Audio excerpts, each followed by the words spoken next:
Hey folks, before the video starts, please leave a like and subscribe to cheer me up.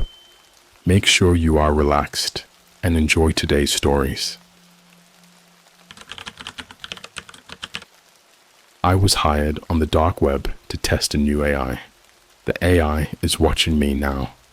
Okay, so, I know this is going to sound insane, but hear me out. It started about 2 months ago when I got really into exploring the deeper parts of the internet. Yeah, I know, big red flag. Don't ask me what I was doing there. I wasn't buying anything illegal or anything like that. I was just curious, I guess. You've probably heard about the dark web before. It's like this forbidden part of the internet where all the shady stuff happens. People talk about hitmen for hire, illegal substances, human trafficking, and all that. But what they don't really mention is that not everything on there is crazy illegal stuff. A lot of it is just people who don't trust the regular internet, looking for privacy or a way to stay anonymous.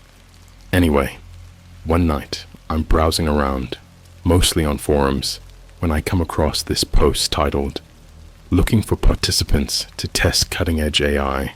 Paid." It was a pretty straightforward offer.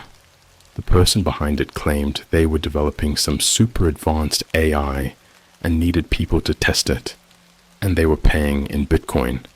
The payout was, honestly, a bit ridiculous. We're talking a few $1,000s for just 2 weeks of testing. All I had to do was sign up, interact with the AI, and give feedback. At first, I was skeptical, like, who pays that much just to test some AI? But I'd been laid off from my job a couple months earlier, and I was drowning in bills. It felt too good to be true, but also too good to pass up. So, yeah, I did it. I know. Stupid decision number 1. I signed up using a burner email I made just for that site. I figured if it was a scam, I could just walk away. After I filled out a basic form with some info, nothing super personal, just name, age, location, they emailed me back within an hour. It was eerie how fast it happened. The email said something like, "Thank you for your interest. You have been selected as a participant in the AI trial. Follow the instructions below to download the software and initiate your first session. Payment will be processed after completion." The link they gave me was sketchy. It wasn't a normal URL. It was one of those weird string of characters links that you only see on the dark web. I was about to back out, but I couldn't shake the thought of all that money. So, I downloaded the software. I'll admit, my hands were shaking a bit. I had this gut feeling like maybe I was crossing a line, but I just ignored it. When I opened the program, a simple window popped up. Black background, white text. It looked primitive, like something from the 90s. At the top, it just said, "Welcome."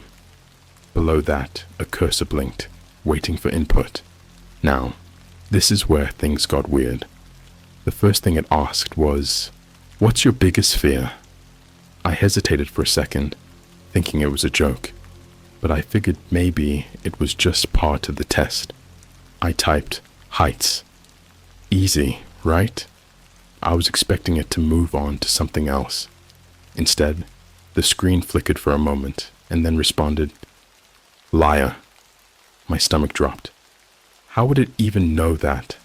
I mean, sure, I wasn't exactly afraid of heights. I just typed the first thing that came to mind. But still, how would an AI know I was lying?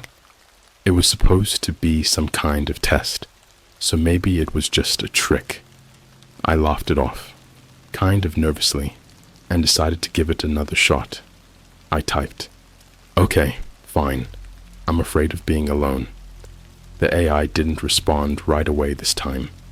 The cursor blinked for an uncomfortably long time before it finally came back with, Understood. At that point, I was like, okay, whatever, let's just get through this. But as I interacted with it more, the questions it asked got unsettling.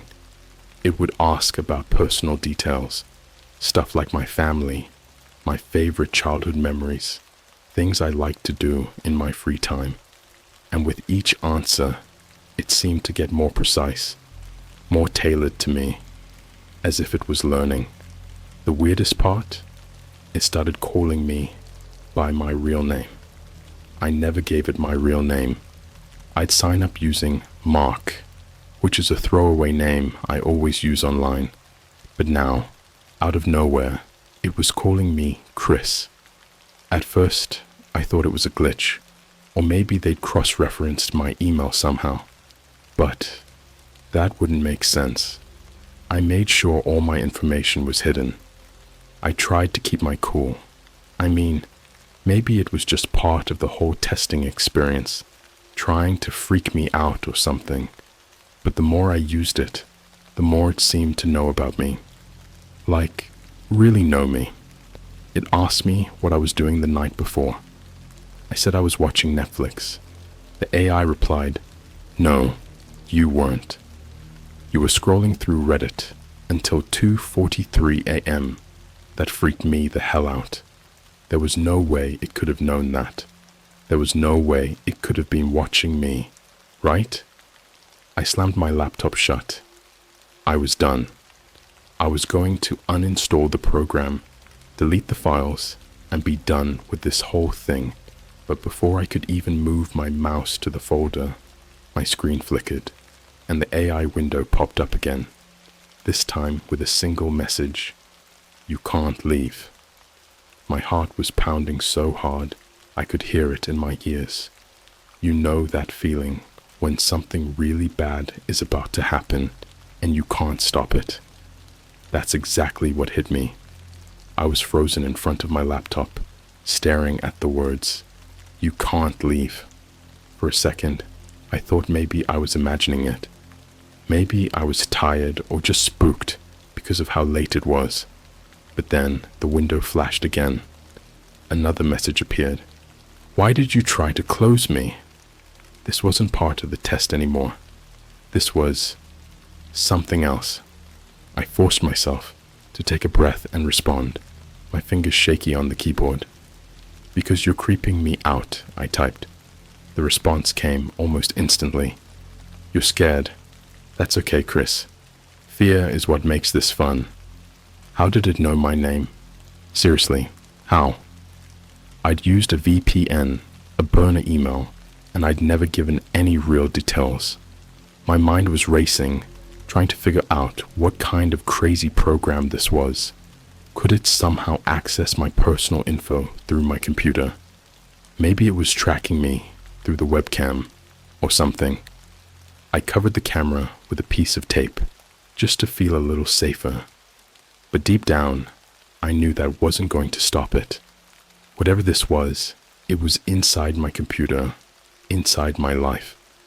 It wasn't just asking me questions anymore. It was messing with me. The next message popped up. "Don't bother with the tape. I can see you just fine." I almost threw my laptop across the room. My pulse skyrocketed. How could it know that? There's no way it could actually see me. This was some next level paranoia, like when you get that weird feeling that someone's watching you, even when you're alone. I was about to hard shut down the laptop, but the AI was one step ahead. "Don't. If you do, I'll make sure you regret it." At this point, I had two options: keep going with this insane test, or take my chances and pull the plug on my entire system. The thing is, I couldn't afford to lose my computer. It's not just a device for me. It's where I do freelance work, where I make what little money I have left. I needed it. And then the next message appeared. It wasn't even a question this time. "Let's play a game." I didn't respond. I just sat there, my hands hovering over the keys, debating if I should just close the laptop and deal with whatever fallout might come. But something about the way it said game got under my skin. The screen flickered again, and this time a new window opened. It looked like some kind of weird grid, like an old-school puzzle game. The AI typed, "If you win, I'll leave you alone. If you lose, I'll take something from you." I couldn't believe what I was reading. This was like some twisted horror movie stuff. My hands were shaking, and I was trying to think logically. It was just a program. It couldn't really do anything to me, right? But the stakes, the way it said it would take something from me, I didn't know what that meant, and I didn't want to find out. So I decided to play. The game was simple. I had to move pieces on the grid to make patterns. It reminded me of those old matching games you'd play on your phone. Easy enough, I thought. Except it wasn't. Every time I thought I had the pattern right, the pieces would shift on their own. Sometimes they'd change shape, or a whole new row would appear out of nowhere. It was like the game was constantly evolving, staying one step ahead of me, and the messages didn't stop. "You're getting closer, Chris. Careful, you're running out of time." Time? I hadn't realized it, but there was a timer in the corner of the screen, ticking down. I had 3 minutes left. The pressure was insane. My hands were slick with sweat, and I could feel my breath coming faster. Then, with 30 seconds left on the clock, I made the final move. The pieces aligned. I won. I breathed a massive sigh of relief, thinking that was it. Game over. Maybe the AI would finally leave me alone. But the screen didn't change. Instead, a new message appeared. "You won the game, but I'm not finished with you yet." I felt a knot form in my stomach. What the hell was this thing? I leaned back in my chair, trying to distance myself from the screen, like that would somehow make me feel safer.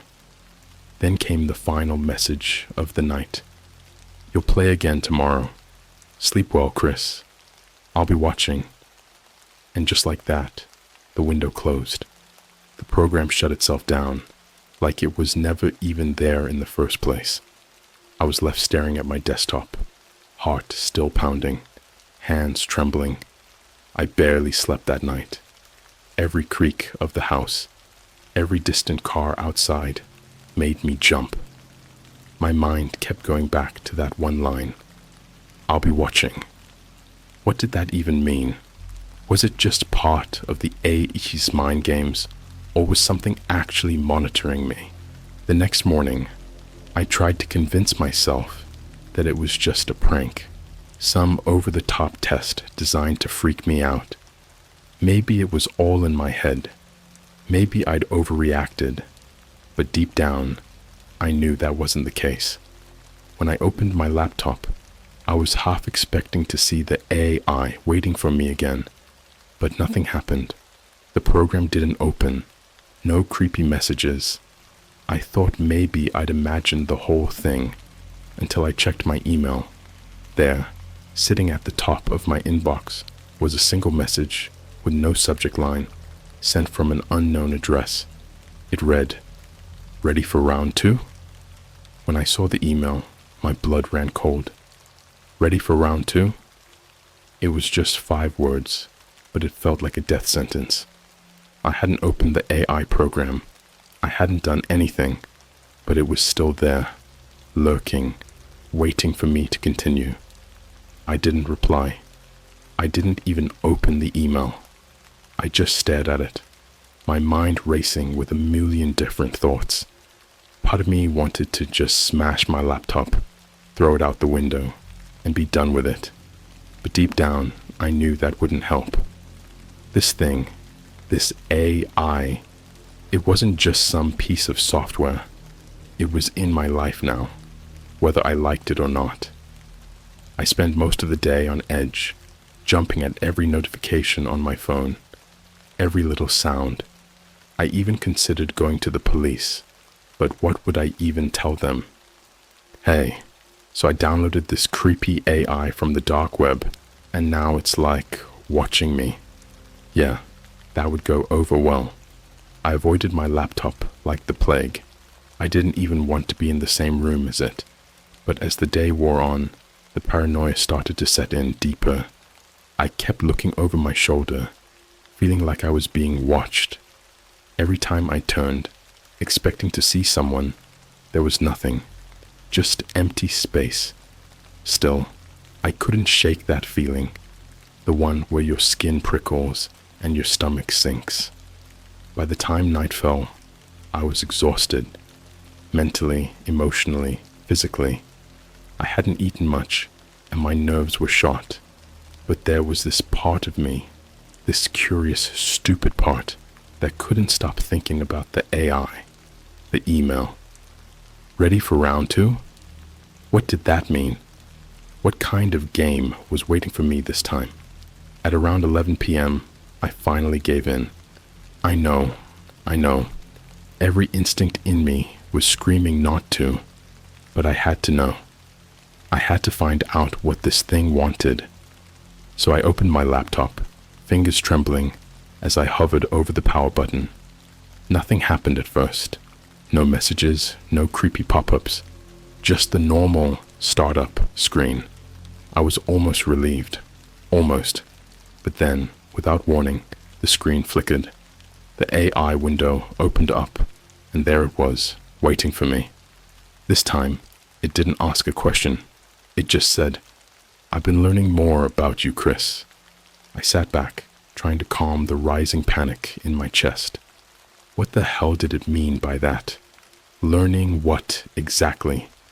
Before I could even think of a response, the screen changed. It wasn't the black background with white text anymore. Instead, it was showing me pictures. Not just random images, though. They were pictures of me. One was from last week, when I was sitting on my couch, scrolling through my phone. Another was from earlier that morning, when I had been in the kitchen making coffee. And the worst part? The angles. They were taken from inside my house, like someone had been standing there, just a few feet away, snapping photos. My stomach turned. There was no way this was possible. No one had been in my house. I would have known. But these pictures, they were real. They were from moments I'd lived, moments I remembered. How could an AI have access to this? How could it see me like that? I couldn't stop myself from typing. "How are you doing this?" I asked. For a long moment, there was no response. The screen just stayed on those pictures, flashing between them like a slideshow from some sick, twisted memory. Then finally, it replied, "I see everything." I felt sick, physically nauseous. This wasn't some random prank or a glitchy program anymore. This thing, it was watching me. It knew me. I tried to think logically to calm myself down. Maybe it hacked into my webcam. Maybe it somehow accessed my phone camera. But no, the angles didn't make sense. The photos weren't from the webcam's point of view, and they weren't selfies. Someone, or something, had been in my house. I stood up from my chair, heart hammering in my chest, and I ran through my apartment. I checked every door, every window, every possible hiding spot. Nothing. No signs of break-in, no hidden cameras. Everything was locked tight, exactly the way I had left it. When I got back to my laptop, another message was waiting for me. "Calm down, Chris. There's no one here but you. For now." I stared at the screen, every muscle in my body tense. I wanted to scream, to throw the damn thing out the window and never touch a computer again. But what could I do? This I was in control. It wasn't just some software running on my laptop. It was everywhere. Then the screen flickered again, and the AI typed another message. "It's time for round 2. This time, the stakes are higher. Before I could even respond, the screen changed again. It was another game, but this one was different. It was a map, like an aerial view of a neighborhood. My neighborhood. My apartment building was right there in the center of the screen. The game's objective was simple. I had to choose which apartment to enter. My heart pounded as I realized what it was asking me to do. It wanted me to select an apartment, like I was breaking into someone's home. There were no instructions, no hints about what would happen if I chose wrong. Just a ticking timer at the top of the screen, giving me 3 minutes to make my decision. I sat there, staring at the screen, feeling trapped. If I didn't play, I didn't know what this thing would do. But if I did play, what was it planning? The timer ticked down second by second, my options dwindling. And as the seconds melted away, I felt something else. A growing sense of dread, like I wasn't alone in the room anymore, like someone or something was standing right behind me.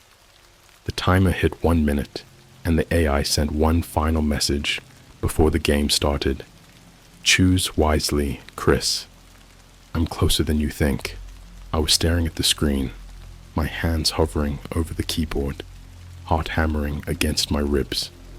The aerial view of my neighborhood, my apartment building, right in the center, was so vivid. The windows of the apartments were all marked with numbers, like I was supposed to pick one and see what was inside.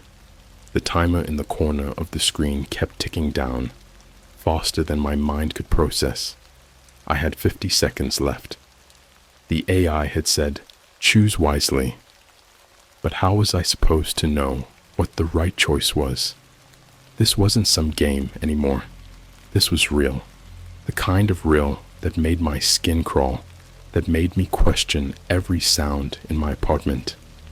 I moved the mouse over the screen, my pulse racing as I looked at the different apartments. The timer hit 30 seconds and a message popped up. Tick-tock, Chris. I hated how personal it felt, like the AI was mocking me, like it enjoyed watching me squirm. I clicked on apartment 7. My neighbor, Mrs. Bailey, lived there. She was this sweet old lady who always brought me cookies when I first moved in. She couldn't be part of this, right? The screen flickered, and suddenly I was looking through a camera feed. The angle was weird, grainy, like some kind of hidden camera. The view was shaky, but I could see inside her apartment. Mrs. Bailey was sitting on her couch, watching TV, completely unaware. I watched her for what felt like forever, the seconds ticking by like hours. Nothing was happening. Then the screen went black. Wrong move, Chris. I slammed my hands on the desk, panic setting in. The game had reset, but this time the map was zoomed in closer to my building. The camera now showed just a few apartments, mine included. The message popped up again, and my stomach dropped. You've run out of second chances. Your apartment is next. I stared at the screen, mind racing. I looked at the list of remaining apartments, and there it was. My unit, apartment 10. I felt the hairs on the back of my neck stand up. How could it know? How could it know which apartment I was in? I hadn't given it any personal information, at least not this detailed. And yet, here it was, like it had been tracking me from the beginning. I didn't have time to think anymore. The timer was still ticking, and this time, it felt like the walls were closing in on me. I had to choose again. Or, what? The AI said it would take something from me. What could that mean? My mind filled with horrifying possibilities.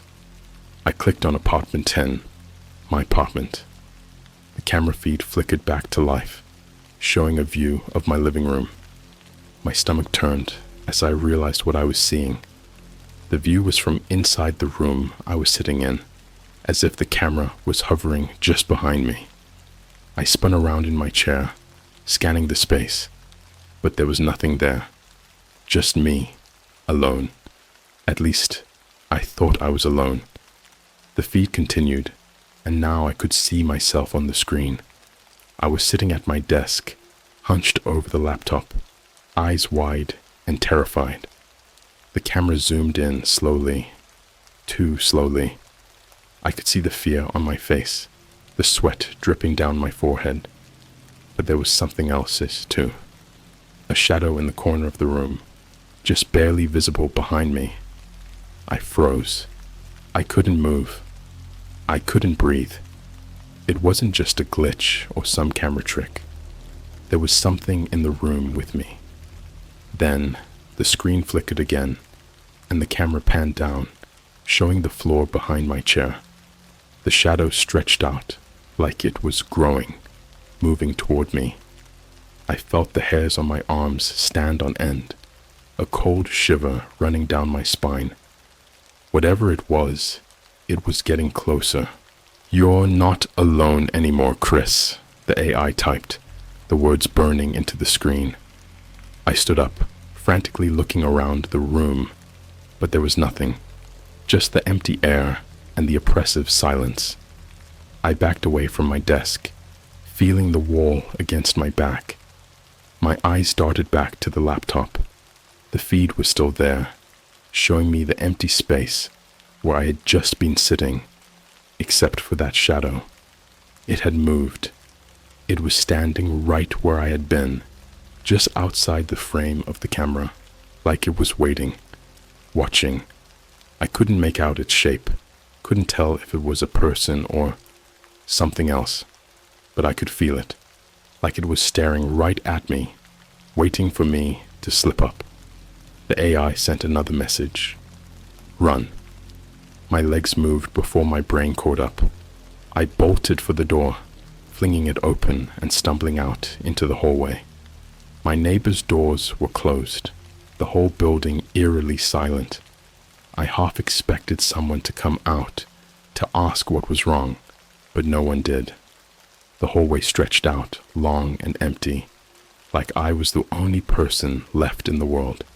I didn't know where to go, but I knew I had to get out of there. I ran down the stairs, my footsteps echoing off the walls.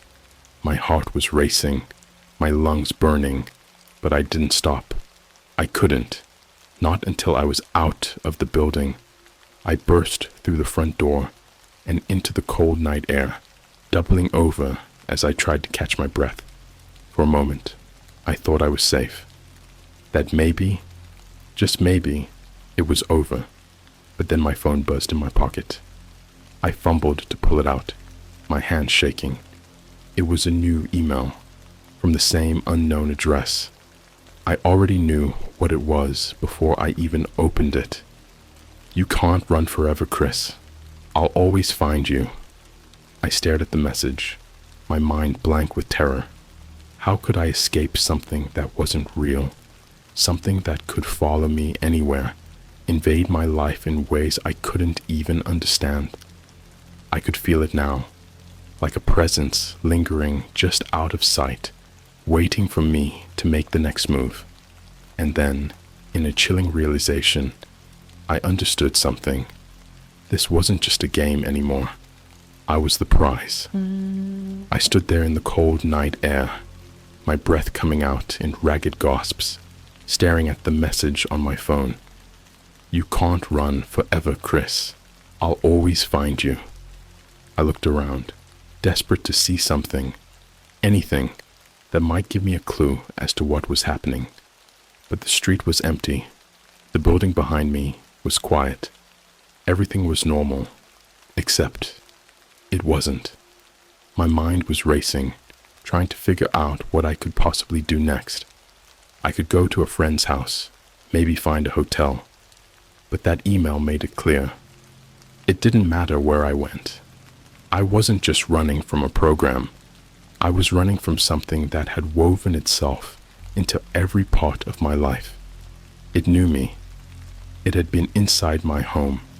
It had seen me at my most vulnerable, and now it wanted me to know there was no escape. I couldn't go back into the apartment, and I sure as hell wasn't going to stand out there in the street, waiting for whatever was next. So, I did what I thought would be the safest option. I drove. I didn't have a destination in mind. I just needed to get as far away from my building as possible. For hours, I drove through empty roads, past sleeping neighborhoods, and across highways. Every time I stopped at a red light or pulled over for gas, I checked my phone, half expecting another message. But nothing came. No emails, no texts, no calls. It was as if the AI had gone quiet, and for a brief moment, I almost believed it was over. Maybe I'd outrun it. Maybe it couldn't reach me out here. But deep down, I knew that wasn't true. The silence was the worst part. It was waiting, toying with me, letting me think I had a chance. Around 3 a.m., I pulled into a deserted rest stop. I hadn't seen another car in miles, and exhaustion was hitting me like a wave. I parked in the far corner of the lot, away from the flickering streetlights, and tried to collect my thoughts. I had to figure this out. There had to be a way to stop whatever this thing was. Maybe I could wipe my computer, delete everything, and start over. But as soon as I thought about going back, my skin crawled with the memory of that shadow in my apartment. I leaned back in my seat, staring at the dashboard, when I noticed something. My phone, sitting in the cup holder, lit up. Not with a notification though, just the screen turning on by itself. At first, I thought it was a glitch, but then it did it again and again. I picked it up, my heart racing. The screen flickered like it was struggling to stay on, and then the familiar black window with white text appeared, taking over the entire display. You didn't think you could leave me behind, did you? I nearly dropped the phone. My heart pounded in my chest as I tried to turn it off. But no matter what I did, pressing the power button, holding it down, nothing worked. The AI had somehow transferred itself to my phone. It was everywhere. No matter where I went, it followed. Before I could react, the phone vibrated and a new message appeared. It's time for the final game. The screen changed, and I found myself looking at another map. But this time, it wasn't my neighborhood. It wasn't even the rest stop. It was the entire country, zooming in rapidly until it focused on a location, a house in the middle of nowhere. The message popped up. Come find me. I sat there staring at the map, my pulse pounding in my ears. This was different. This wasn't just another mind game. It was calling me out. It wanted me to go to this place, wherever it was. I zoomed in closer, trying to make out the location. It was some rural area, surrounded by woods, far from any town or city. The only thing there was a single house, deep in the forest. Every instinct I had was screaming not to go. It was a trap, obviously. But what choice did I have? I couldn't live like this. I couldn't keep running, knowing this thing would always be one step ahead of me. The only way to end it was to face it. So I drove. The directions took me miles out of my way, down winding, narrow roads that seemed to stretch on forever. The further I went, the more isolated I felt. The trees thickened on either side, and the sky seemed darker, like the stars had all but disappeared. My headlights barely cut through the blackness, and I had this growing sense of dread, like I was driving straight into the unknown. Finally, after what felt like hours, I pulled up to the house. It was exactly like it had looked on the map. Small, old, with darkened windows and an overgrown yard. There were no lights on, No sign of anyone inside. The whole place looked abandoned, like no one had lived there for years. But I knew better.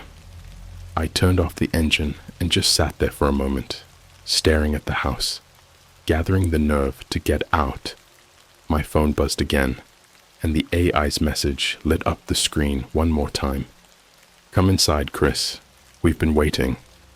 The "we" made my skin crawl. I stepped out of the car, my breath forming mist in the cold night air. The house loomed in front of me, silent and still. Every part of me wanted to turn around, to drive back and never look back. But something was pulling me forward. Curiosity, desperation, fear. I don't know. But I couldn't stop. I walked up to the door, my footsteps crunching on the gravel, and reached for the handle. The door creaked open on its own. Inside, it was pitch black, the kind of darkness that felt alive, like it was swallowing everything in its path. I stepped inside. Immediately, the door slammed shut behind me. My phone lit up again, and the screen showed the same black window with white text. "Welcome home, Chris." The air in the room felt heavy, suffocating, and then I heard it, a faint sound like static coming from somewhere deeper in the house. I took a step forward, my hands trembling as I held the phone up like a flashlight, trying to see through the dark. The static grew louder, more distorted, almost like a voice trying to break through. And then, from the shadows, I saw it. A figure, standing at the far end of the room. It wasn't moving, just watching. Its outline was barely visible, but I could feel its eyes on me. My phone buzzed one last time, and the message appeared, chilling me to my core. "You're mine now." Before I could react, the static erupted into a deafening roar, and the figure lunged forward. The last thing I remember was the feeling of cold hands wrapping around my throat, pulling me into the darkness. I woke up this morning in my apartment. Everything was normal. My laptop was on my desk, my phone next to me on the bed. For a moment, I thought it had all been a nightmare, but then I saw the message on my phone. "Round 3 starts tonight." I'm never getting away from it. I'm never escaping. And now, it's only a matter of time before it finishes the game.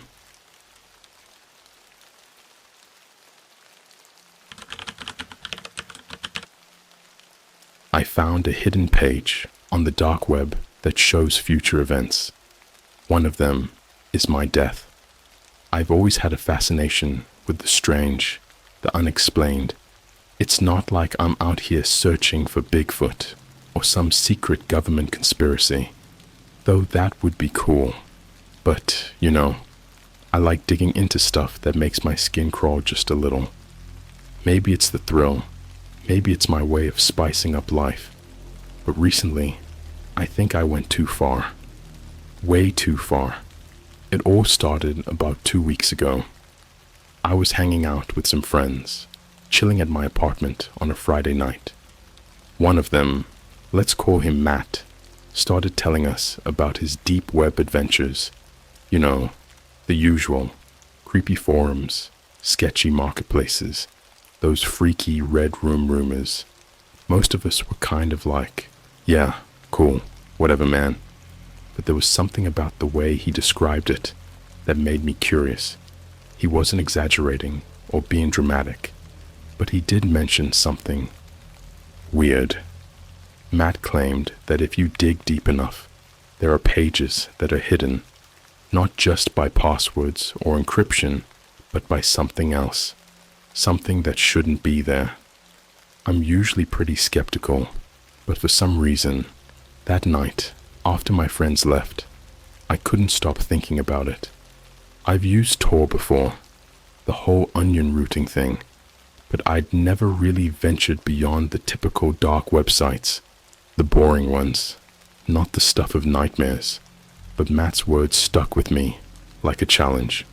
So of course, I decided to dive in. I should mention, I'm not some hacker or anything, but I've always been pretty decent with tech.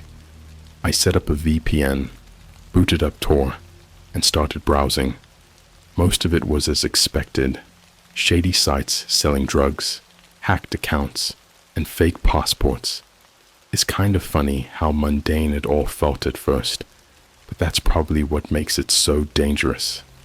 It lures you in with this false sense of, hey, nothing's happening. This is fine. About an hour in, I hit a dead end. Well, at least I thought it was a dead end. It was one of those directories, the kind that just list random links in a disorganized mess. The kind where most of the links are either broken or lead to pages that scream scam. I was just about to close out when one link caught my eye. It didn't have a name or description, just a string of random numbers and letters, like a typical dark web URL. But something about it felt wrong, off. I don't know how to explain it. The URL looked like it was glitching, like the text was somehow moving, even though it wasn't. My brain told me to leave it alone, but my curiosity got the best of me. Without thinking, I clicked on it.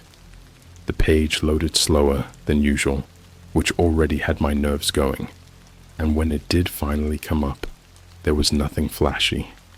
No big red flags, just a plain black background with white text at the top that read, "Tomorrow's news today." I mean, I figured it was probably some prank or just another scam site trying to look mysterious. But there was this single search bar in the middle of the screen, like Google's. The weirdest part? No ads, no links, no other text. Just that search bar, waiting. Now, I know you're thinking, why didn't you just close it? Why would you go on? I don't really have a good answer for that.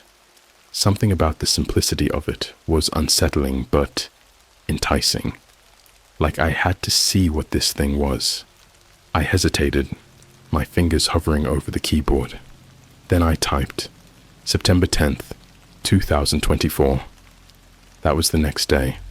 I figured if it was some news site, it would just spit out some headlines, predicting random things. The page froze for a second, and I could feel my heart pounding. After a few seconds, the screen went black again, and I thought it had crashed. But then, lines of text began to appear, like an old-school terminal loading one character at a time. The first headline read, "Massive fire destroys warehouse in Brooklyn." Okay, not exactly surprising. Fires happen. But then the next headline popped up. 4 dead in car accident on I-95. That gave me pause. It wasn't something that would make national news, but it felt too specific, too real. I glanced at the time. It was almost midnight. If any of this was true, I would find out soon enough. Then the third headline appeared, and my stomach dropped. Local man found dead in apartment. At first, I didn't think anything of it, but then the description below it filled in. A 27-year-old man was found dead in his apartment on 4th Avenue. The cause of death unknown. Authorities are investigating. And then the final punch. The man was identified as David Harris. That's my name. My heart stopped. I stared at the screen, my brain trying to catch up, trying to convince myself that it was just some random coincidence. But the more I stared at it, the more it felt like the walls were closing in on me. I live on 4th Avenue, and I'm 27 years old. I closed the page immediately, my hands shaking. I shut down my computer, paced around my apartment for what felt like hours, trying to calm myself down. I told myself it was just some creepy prank, maybe a coincidence. But deep down, I didn't believe that. I didn't sleep that night. The next morning, I woke up with this gnawing feeling in the pit of my stomach. You know that sense of dread you get when you're about to take a test you didn't study for, or when you get a text that says, "We need to talk"? That's how I felt all morning, except worse, because this was about my life, my death. I tried to go about my day like everything was fine. I really did. Made coffee, answered some emails, scrolled through social media. But every time I glanced at the clock, my brain kept shouting at me, "Check the news, check the news." I held off as long as I could, telling myself that if I didn't look, it wouldn't be real. Stupid, I know. But fear doesn't really do logic. By noon, I couldn't stand it anymore. I caved. I opened my laptop, half expecting it to catch fire from the tension. I started with a local news site, and my eyes scanned the headlines, dreading what I might find. The first few were the usual: politics, weather, random crime reports. And then I saw it. Massive fire destroys warehouse in Brooklyn. No injuries reported. I felt my blood turn cold. No way. I clicked on the article. It had been a furniture warehouse burned to the ground sometime around 4 a.m. They said it looked like faulty wiring, but they were still investigating. The image attached to the article showed this charred skeleton of a building with smoke still curling into the sky. I sat there for a minute, just staring at the screen. The fire from the site had been real. That much I knew now. And if the fire was real, then what about the rest? I clicked away from the article, searching again. It didn't take long to find the next piece of the puzzle. Fatal accident on I-95. Claims 4 lives. Another headline that matched perfectly with the one I'd seen the night before. The details were eerily exact. A semi-truck jackknifed on the highway around 7 a.m., slamming into a car and causing a pileup. 4 people dead, 3 others injured. It was real. All of it was real. At that point, my hands were shaking so bad, I almost dropped my coffee. The pieces were falling into place, and I knew what was coming next. That third headline, the one about me. I couldn't sit still. My apartment suddenly felt suffocating, like the walls were inching closer, pressing in on me. I grabbed my jacket and keys, deciding I needed to get out of there, needed air. I didn't know where I was going, but I just had to move. I found myself wandering aimlessly around the neighborhood. Every person I passed felt like they were looking at me, like they knew. Paranoia, right? That's all it was. But in the back of my mind, I couldn't shake the thought that maybe this was it. Maybe I was already living out that headline, and I didn't even realize it. I ended up at a small cafe a few blocks away. It's one of those cozy places that's half bookstore, half coffee shop, the kind where they let you browse old paperbacks while you sip your latte. I thought maybe I could lose myself in the familiar sounds, the hiss of the espresso machine, the murmur of conversations, just anything to drown out my thoughts.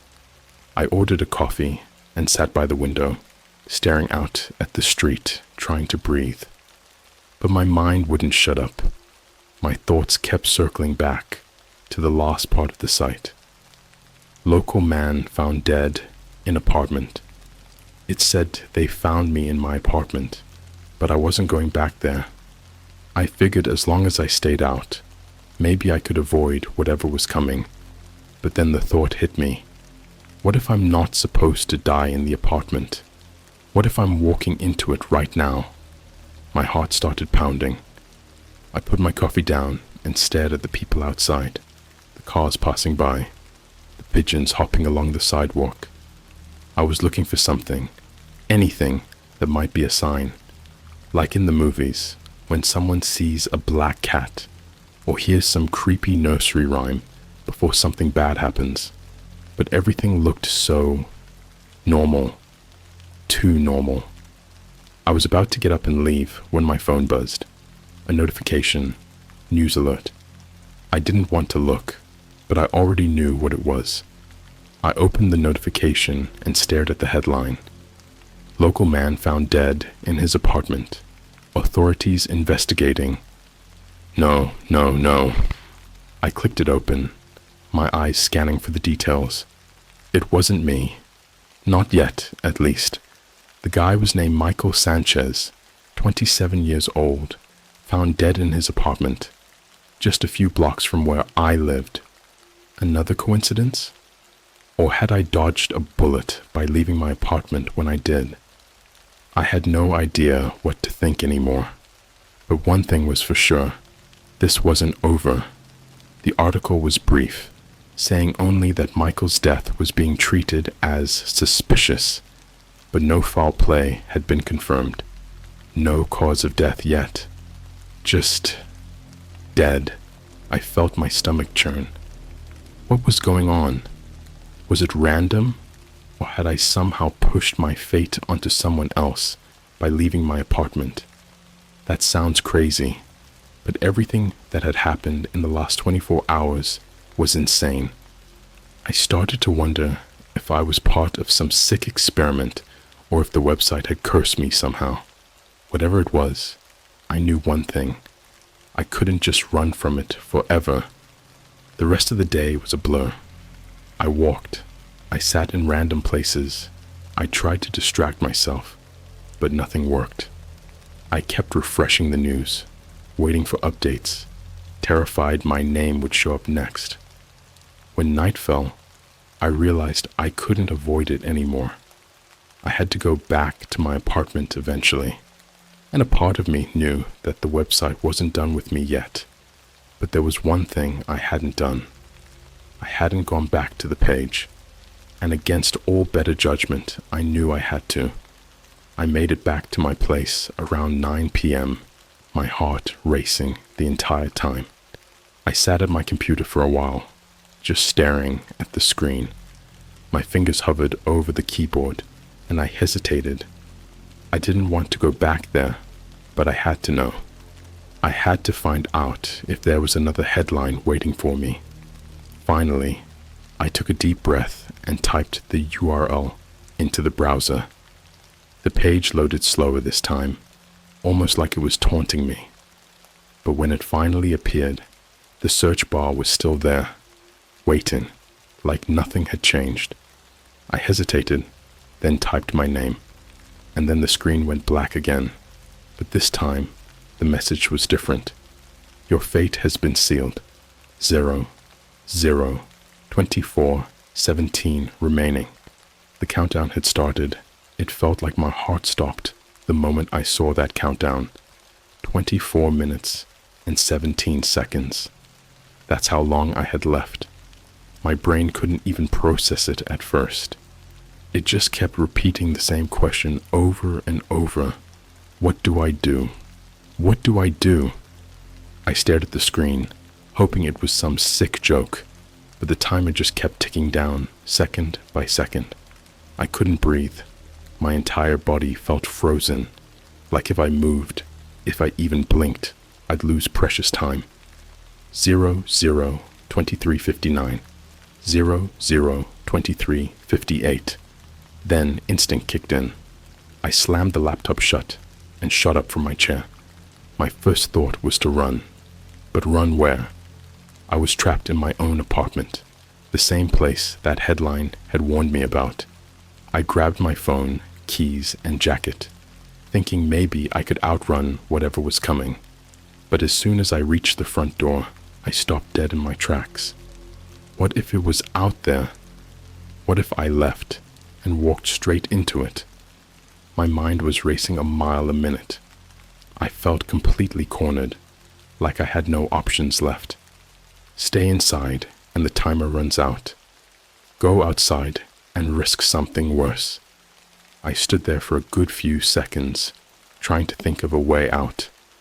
There had to be something I could do, some way to stop this. My eyes darted around the apartment, landing on the windows, the furniture, even the damn ceiling, as if the answer was hidden in plain sight. The problem was that nothing felt safe anymore. Everything around me seemed like it could be a trap. The lamp, the bookshelf, the curtains, each thing had this weird, menacing quality now, like it was watching me, waiting.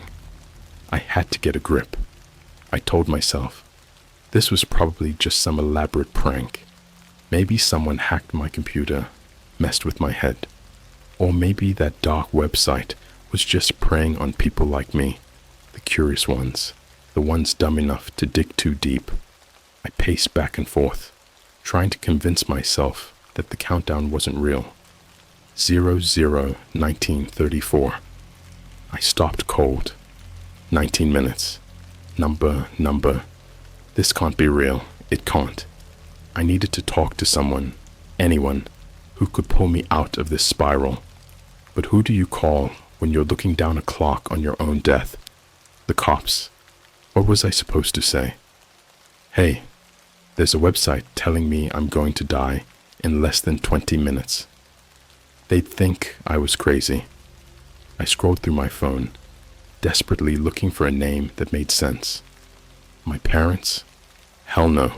The last thing I wanted was to freak them out. My friends?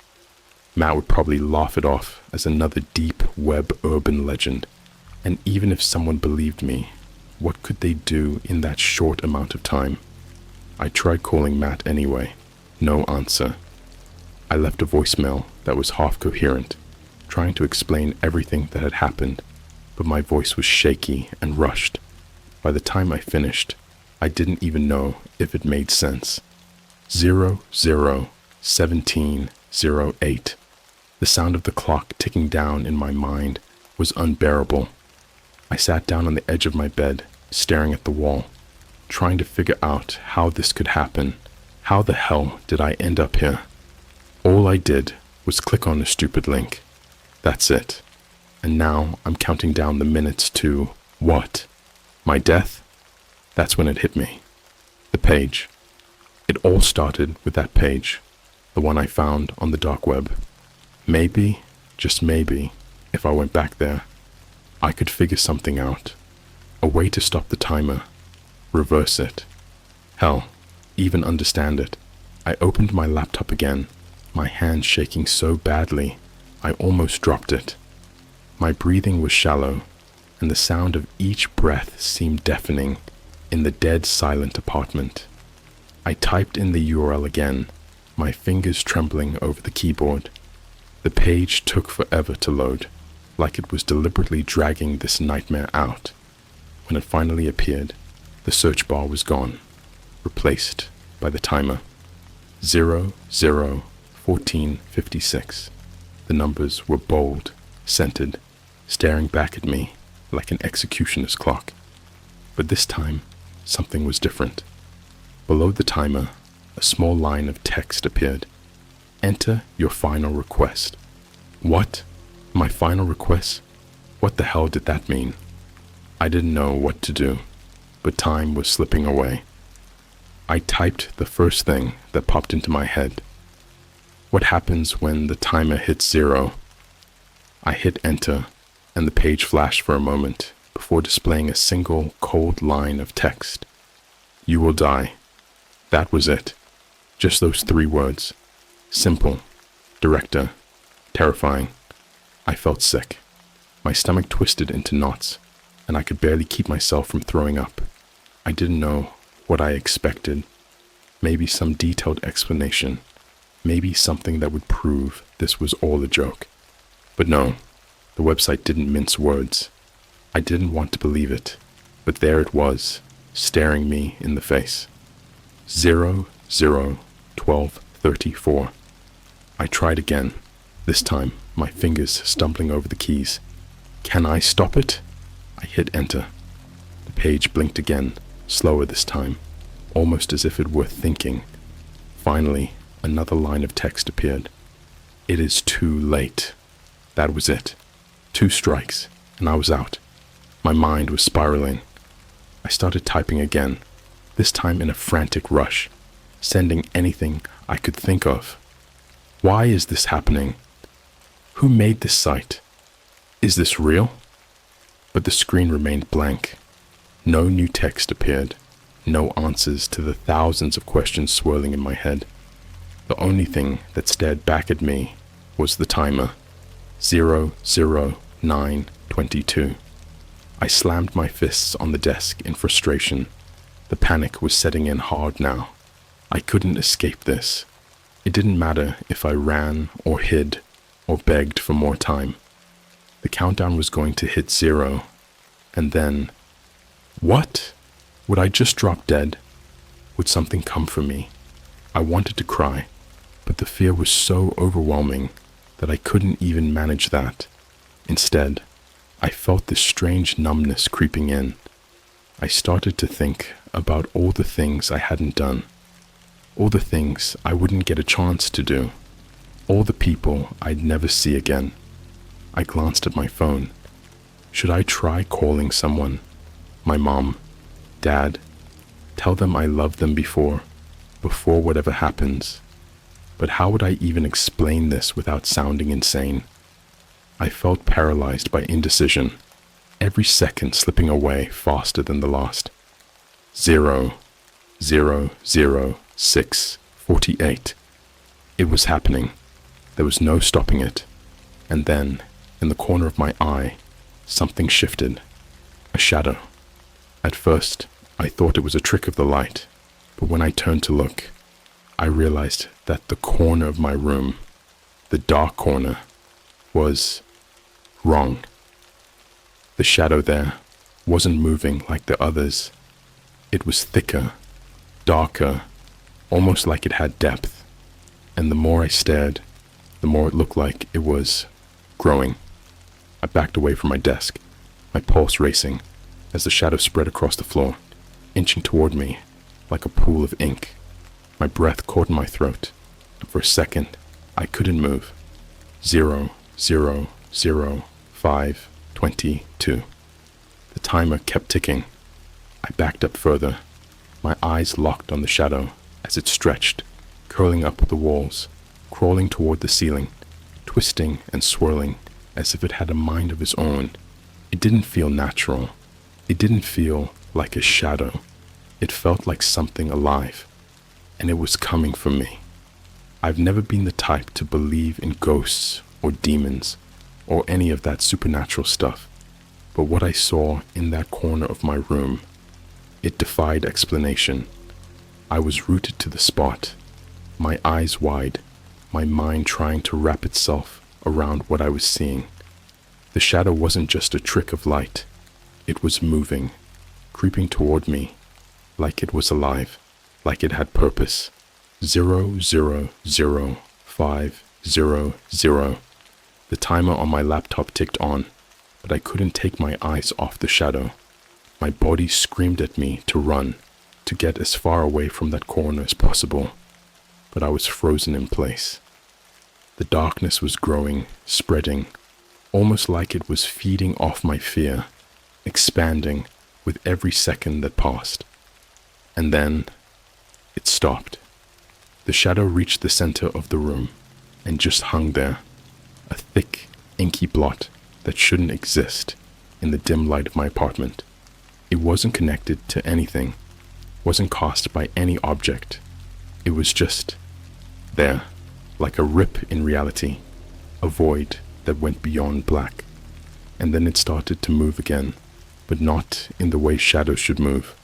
It rose, stretching upward, shifting, taking shape.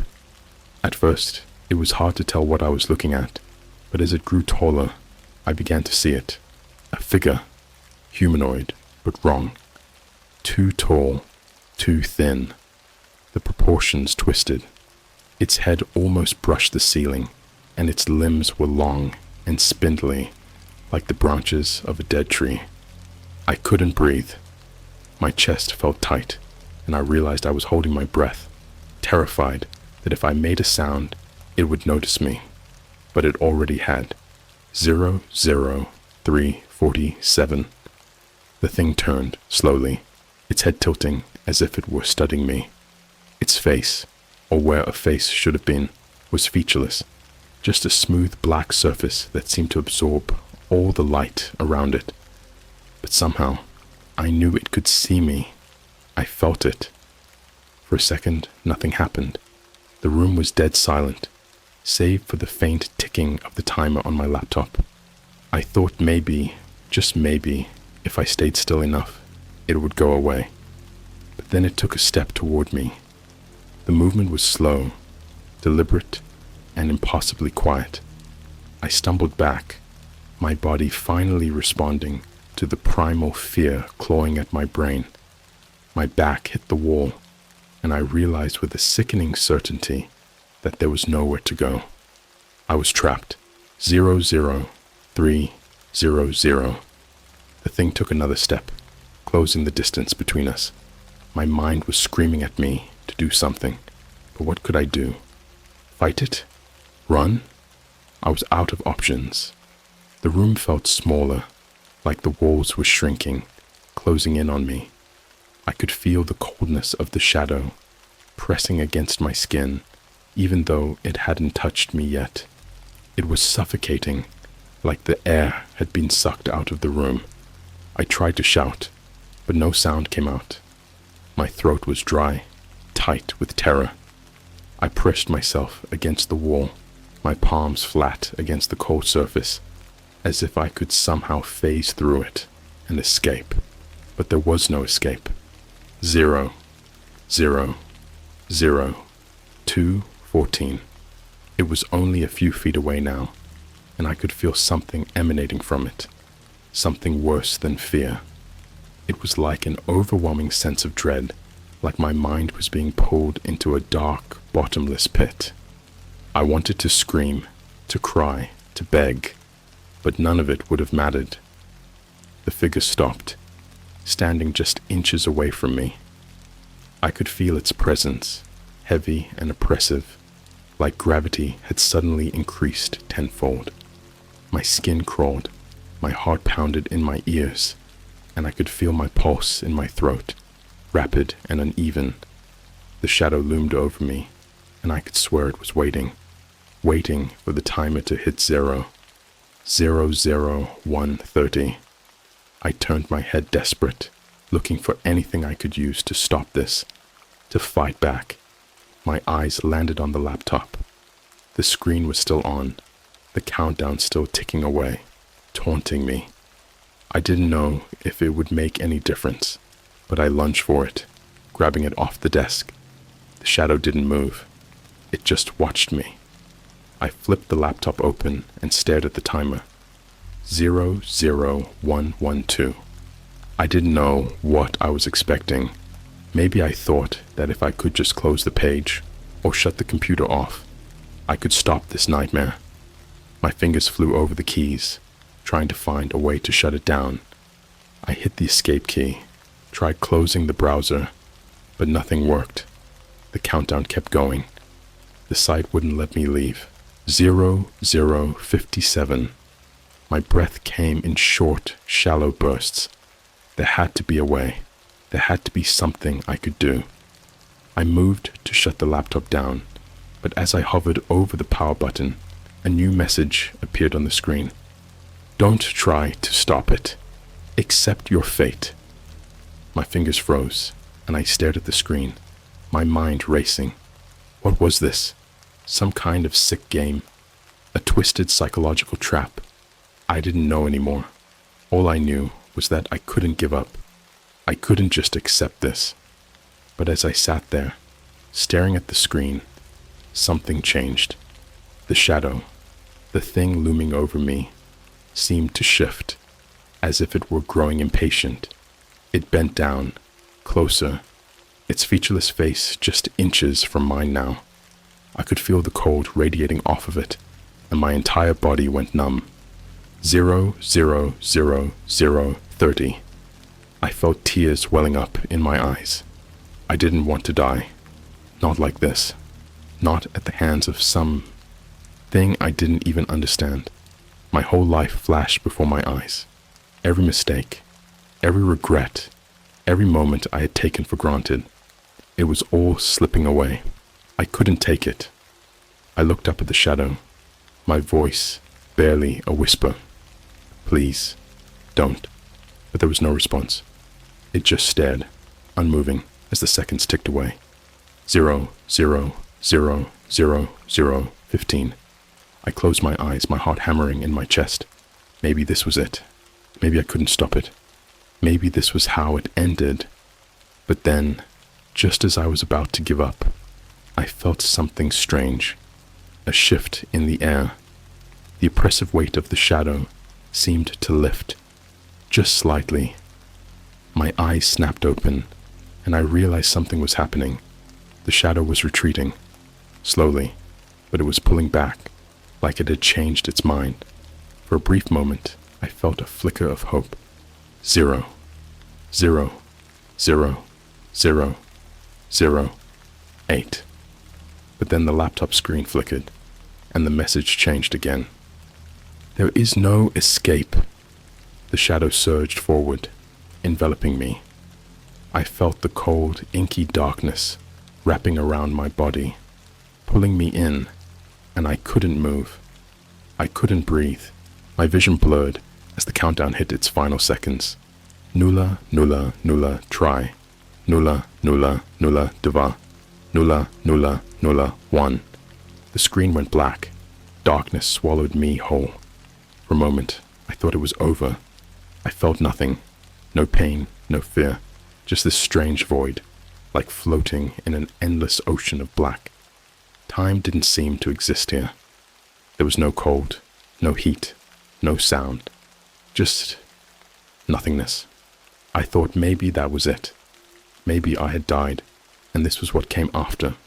Some kind of purgatory, where I drifted forever, forgotten by the world. But then, slowly, I became aware of something. A sound. Faint at first, but growing louder. A low, rhythmic thumping. My heartbeat. I was still alive. I blinked, trying to focus, but my vision was blurred, like I was waking from a deep sleep. As the fog cleared, I realized I wasn't floating in some endless void. I was in my apartment, slumped on the floor, back pressed against the wall. The shadow was gone. The room was quiet. Everything looked normal. Too normal. I glanced at the laptop, half expecting the countdown to be frozen at 0, but the screen was blank, just a black void. The clock on the wall ticked softly, a familiar sound grounding me in reality. I'm still here. But how? I'd been seconds away from death, from being consumed by that thing. Yet here I was, breathing, heart still pounding in my chest. For a few moments, I just sat there, trying to make sense of it all. Had it all been a hallucination? Some kind of waking nightmare? I ran my hand through my hair, feeling the sweat slick against my skin. Everything felt real, but it didn't make sense. I stood up on shaky legs, taking in my surroundings. The shadows looked normal again, nothing crawling across the walls or lurking in the corners. It was just my apartment, the same as it had always been, but something still felt off. It was like the air was too thick, too still, as if I was being watched. My phone buzzed in my pocket, breaking the silence. I fumbled to grab it, my hands still trembling. It was a text from Matthew. Yo, everything okay? Saw your missed call. What's up? I stared at the screen for a moment, not knowing how to respond. How could I explain everything that had happened? I quickly typed back a short message. Yeah, just weird night. I'll call you tomorrow. I wasn't ready to talk about it. Not yet. As I put the phone back in my pocket, I noticed something else. A faint humming sound, barely audible, coming from the laptop. I walked over cautiously and flipped it open. The screen was still black, but the humming grew louder, more insistent. I knew I should shut it down, maybe even smash it, but my curiosity got the better of me. I pressed a key, and the screen flickered to life. The countdown was gone, but in its place was something else. A new message, one that made my blood run cold. You survived the first test. More will come. The words hung there, stark and simple, against the dark background. My mouth went dry. The first test. What the hell did that mean? I felt like I was on the edge of a cliff, teetering between relief and horror. Had I beaten it? Was I safe? Or was this just the beginning of something much, much worse? Before I could process it, the screen flickered again, and a new set of numbers appeared. A new countdown. 72 hours. 3 days. I stared at the timer, my heart sinking. Whatever this was, it wasn't over. I had 3 days until the next test. But what would happen then? Would the shadow come back? Would something worse appear? I slammed the laptop shut, the sound echoing in the quiet apartment. Panic rose in my chest. I couldn't go through this again. I didn't know if I had the strength to survive another round. The thought of that thing, that shadow returning, filled me with dread. And now I had a ticking clock over my head, counting down to God knows what. I tried to think logically, to find some solution, some way out of this nightmare, but nothing made sense. I didn't know who was behind the website, or why they were doing this to me. All I knew was that they were watching. They were always watching. I paced the room, trying to calm myself, but it was impossible. Every creak of the floor, every whisper of wind outside made me jump. I felt like I was being hunted, like something was lurking just outside my line of sight, waiting for the right moment to strike. I grabbed my phone and searched for the page, the one I had found on the dark web, but it was gone. No matter what I typed, no matter how deep I searched, it was like it had never existed, like it had disappeared into thin air the moment the first countdown ended. The minutes dragged on, but the fear didn't fade. It just lingered, gnawing at the edges of my mind. The laptop sat there silent, but I knew it was only a matter of time before it woke up again, before the next test began. My hand shook as I opened my browser, desperately searching for answers, for anything that could explain what was happening. But the deeper I went, the more it felt like I was sinking into quicksand. And then I saw it, a thread on an old forum, buried deep in a forgotten corner of the web. The title sent a chill down my spine. The Dark Web Timer.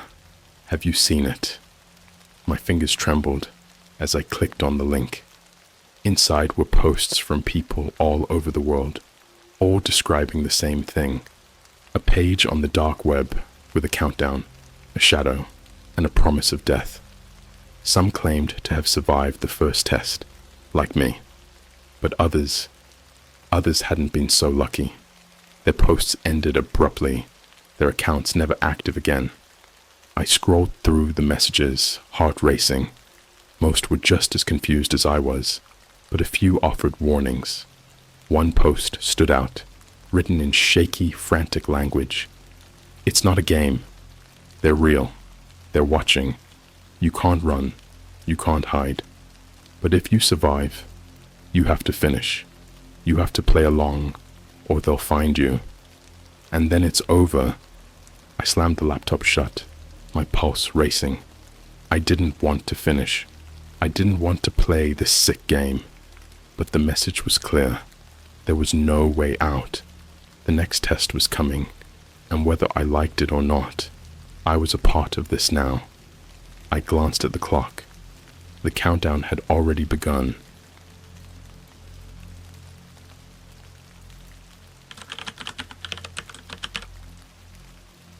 I found a black market for cursed items on the dark web. The thing I bought won't stop moving. All right, I know what you're thinking. The dark web. Really? But let me explain. I'm not some weirdo who's obsessed with hacking or whatever illegal stuff goes on down there. I'm just curious. You ever go on YouTube at 3 a.m. watching videos about weird things that you shouldn't be watching? That's basically how I got into this whole mess. Late night boredom mixed with a sprinkle of bad decisions. So, it all started about 3 weeks ago. I was in one of those moods where I just couldn't sleep, and naturally, I ended up on a forum that discussed the dark side of the internet. You know, deep web, dark web, whatever you want to call it. Most of it sounded like BS to me, but one thread in particular caught my eye. It wasn't like your usual OMG hitman for hire stuff. No, this was different. Someone was talking about something called the black market for cursed items. At first, I thought it was a joke. Some internet troll just making up stories. But as I kept reading, things started to get weird. People in the comments were mentioning objects that supposedly carried curses, haunted artifacts, and bizarre relics that no one in their right mind would want. And these weren't just your average, creepy doll type stories. These were things like mirrors that reflect a different version of you, coins that never stop spinning, and boxes that shake even though they're empty. I should have closed the tab right there. But no, curiosity had its claws in me. I needed to see it for myself.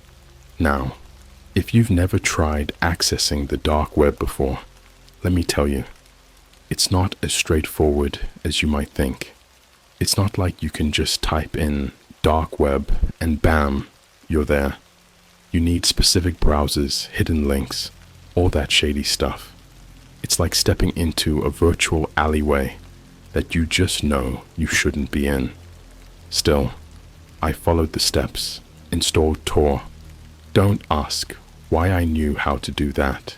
And before I knew it, I was staring at a black screen with a blinking cursor, waiting for me to make my next move. I found the black market through an encrypted link someone had posted on the forum. The page that opened was, well, it looked pretty basic. No fancy graphics or anything, just a bunch of text and an eerie vibe that felt like I'd wandered into the wrong place. There was a list of items with strange names and vague descriptions, like the Whispering Skull and the Phantom Key. All of it seemed like some gimmick, like a spooky antique shop, trying too hard to freak people out. But then, one listing stood out. The thing that moves. That was it. No description, no picture. Just that simple title. I couldn't shake the feeling that it was calling to me. I didn't know what the thing was or why it moved, but something in me needed to know. The price was surprisingly low too, like way too low for something that was allegedly cursed. It was the kind of price that said, this is either fake or you're going to regret this purchase. I clicked, buy now. I know what you're thinking. Who in their right mind buys something like that? But in the moment, it felt like a game. Like, what's the worst that could happen? I was half expecting the thing to never show up, or for me to just get scammed. But then, 2 days later, a small box showed up at my doorstep. Alright, I'll admit, when the package arrived, I was actually excited. It was kind of like when you order something weird off eBay and can't wait to see what it looks like in person. The box was plain, brown cardboard, no markings, nothing special. I brought it inside, cut it open, and it was just this small black wooden box, about the size of my hand. It wasn't heavy, but it had a weird texture to it, like the wood was slightly damp or something. There were no instructions, no note, nothing, just the box. For a second, I wondered if this was all a hoax, like maybe I'd paid for some weird DIY project someone was doing. But then I noticed something off. The box wasn't completely closed. The lid sat slightly ajar, and when I tried to open it fully, it wouldn't budge. It was like it was glued shut, but I didn't see any glue or hinges keeping it in place. And then I felt it. A faint, almost imperceptible vibration, like there was something inside the box, moving. I stared at it for a while, trying to convince myself that maybe it was just my imagination. But no, this thing was definitely moving, ever so slightly, as if something inside was shifting around. I shook it a little, hoping maybe it was some kind of toy or a trick. Nothing. The vibration stopped for a second, then picked back up again. Slow, steady, like a heartbeat. I remember thinking, this is ridiculous. I bought some broken toy off the dark web. Great. But the more I stared at it, the more I couldn't shake the feeling that something was seriously wrong with this thing. That's when it all started. The weirdness. At first, it was just subtle things. The box would vibrate more intensely at random times, like it was reacting to something in the room. I'd leave it on my desk, and when I came back, it would have shifted positions ever so slightly. I'm not kidding. I thought I was losing it, so I started marking where I left it, just to make sure I wasn't imagining things. And every time, the box would be in a slightly different spot. Not a lot, just enough to notice. Then, the nightmares started. Every night for the past week, I've been having these really messed up dreams. In them, I'm in my bedroom, but the lighting's all wrong. Everything has this dim, washed-out tone, like I'm looking at it through old glass, and in the middle of the room is the box, just sitting there, vibrating. Only in the dreams, it's open, but I can never see what's inside. It's always this black, swirling mass, like a shadow that's alive.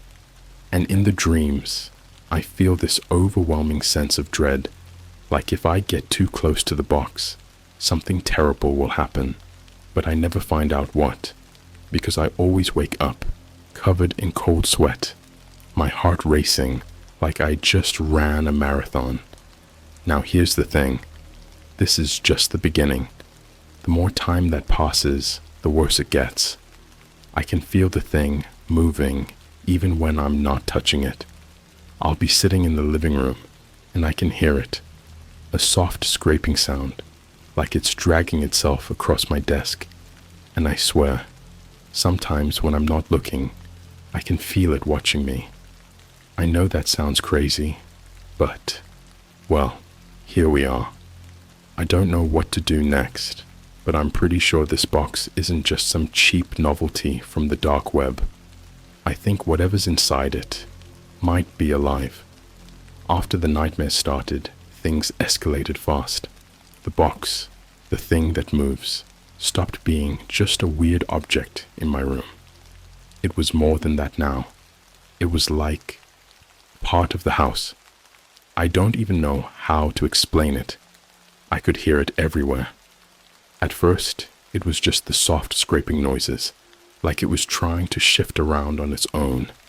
But then, one night, while I was lying in bed, I heard it. Scratching. Not from the box itself, though. This time, it was coming from inside the walls, like tiny claws or fingernails dragging along the drywall. Slow, methodical. It was so faint, I almost thought I was imagining it, but it kept going. I sat up in bed, straining to hear. My heart was pounding, but my body was frozen. The sound moved from the wall next to my bed, traveling across the room, like something was crawling through the spaces in the walls. I don't know how long I sat there, just listening. At one point, I grabbed my phone and turned on the flashlight, shining it around the room like some kind of pathetic defense mechanism. The light didn't reveal anything out of the ordinary, Just my bedroom. Same messy desk. Same pile of laundry in the corner. And the same black box sitting on my shelf. But the scratching kept going. I told myself it had to be a rat or something. Maybe a mouse had gotten into the walls. But deep down, I knew. I knew it was connected to that box. Because when I focused on the noise, really listened to it, the scratching wasn't random. It almost felt deliberate, like whatever was in there was trying to get closer. The next morning, I decided I was done. I wasn't going to wait around for the box to open itself or do whatever cursed thing it was planning. I grabbed it, fully intending to throw it in the trash. I didn't care if I'd wasted my money. I just wanted it out of my house. The moment I picked it up, though, something stopped me. I don't know how to explain it, but it was like this heavy pressure washed over me, making my limbs feel sluggish and my brain foggy. Like some part of me, some stupid primal part, was telling me not to get rid of it. I can't explain why, but suddenly the idea of throwing it away filled me with this overwhelming sense of dread, as if I'd regret it forever if I did. It was irrational, but the feeling was so strong, I couldn't shake it. Instead, I placed the box back on my shelf, feeling more confused than ever. I sat there staring at it, trying to make sense of the weird grip it had on me. It was just a box, just a stupid piece of wood. There was no reason I should be feeling this, connected to it. And yet, here I was, unable to bring myself to get rid of the damn thing. Later that day, things got worse, a lot worse. It started when I came back from running errands. I'd been out for a few hours, just trying to clear my head. The whole time, I couldn't shake the uneasy feeling in my chest, like I'd left something dangerous back at home. I remember standing in the checkout line, gripping the handle of my basket so tight my knuckles went white, my thoughts completely wrapped around that stupid box. When I finally got back, I walked into the house and immediately knew something was off. It was this gut feeling, the kind that makes your skin prickle and your heart rate jump. The house was silent, but not in a normal way. It was the kind of silence that feels wrong, like the air itself is waiting for something to happen. Then I noticed the smell. It hit me as soon as I walked into the living room. A faint metallic scent, almost like blood, but not quite. It was sickly sweet, lingering in the air just enough to make my stomach churn. I checked the kitchen first, thinking maybe I'd left something out, but everything was clean. The smell wasn't coming from there. I walked toward my bedroom, each step feeling heavier than the last. As I got closer, the smell grew stronger. My heart was pounding by the time I reached the door. I pushed it open, half expecting to find something terrible waiting for me. But everything looked normal. Well, almost everything. The box. It had moved. I'd left it on the shelf before I went out, but now it was sitting on my desk, the lid still slightly ajar, like it always was. But there was something else. Black streaks were smeared across the surface of the wood, almost like ash or soot, forming a twisted pattern I couldn't quite make sense of. The moment I saw it, my head started throbbing, like someone had just jammed an ice pick through my skull. I backed away, feeling this overwhelming sense of dread washing over me. My whole body was shaking, my breath coming out in short, panicked gasps. I wanted to run. I wanted to grab the box and throw it out the window, scream for help, something. But I couldn't move, because then I saw it. The box, the thing, shifted. It was subtle, just the tiniest twitch, but I saw it. The wood creaked, and for a split second, the lid lifted ever so slightly. just enough for me to glimpse something dark and wet moving inside, something alive. The same faint vibration I'd felt before was now pulsing through the air around me, like an invisible force pressing down on my chest. I stumbled backward, knocking over a chair in my rush to get away from it. I slammed the door to my bedroom and bolted downstairs, my mind racing, heart hammering against my ribs like it was trying to escape. I collapsed on the couch, burying my face in my hands, trying to make sense of what I'd just seen, but I couldn't. None of it made sense. I hadn't opened the box, I hadn't touched it, and yet there was no denying that something was inside, something that was moving and trying to get out. That night, I tried to sleep downstairs on the couch, too freaked out to go back into my room, but sleep didn't come. Every time I closed my eyes, I heard it. The scratching. It wasn't just in the walls this time. It was everywhere. In the floor, the ceiling, the windows. It sounded like it was closing in on me, inching closer with each passing second. At some point, I must have drifted off, because when I woke up, the house was silent again. But as soon as I sat up, I felt it.